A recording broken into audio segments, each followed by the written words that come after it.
नासिन सभ खां पहिरीं अहम ख़बर अवां सां शेयर कंदासीं। ख़ैरपुर खां मुख़्तलिफ़ केसनि में घुर्बल 4 धाड़ेलनि गिरफ़्तारी ॾेई छॾी आहे। बदनाम धाड़ेल फैज़ मोहम्मद नाले जो, रज़ा मोहम्मद, सिराज ऐं अब्दुल लतीफ़ नाले जो गिरफ़्तारी ॾेई छॾी आहे। अवां खे अपडेट कयो त जवाबदार क़त्ल फुर धाड़ेलनि समेत केतिरनि केसनि में घुर्बल हुआ। पुलिस चयो आहे त वधीक जांच कई पई वञे।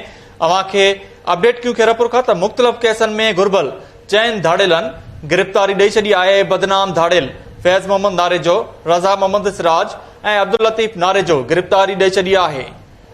तफ़सील मालूम कंदासीं। लाइन ते मौजूद आहे KTN न्यूज़ रिपोर्टर ख़ादिम जुणेजो। जी ख़ादिम जुणेजो, छा तफ़सील आहिनि?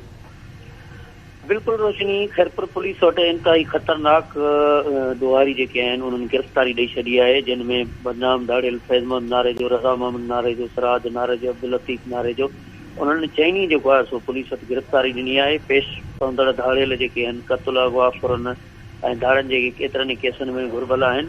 SSP ख़ैरपुर जो मौक़िफ़ आहे।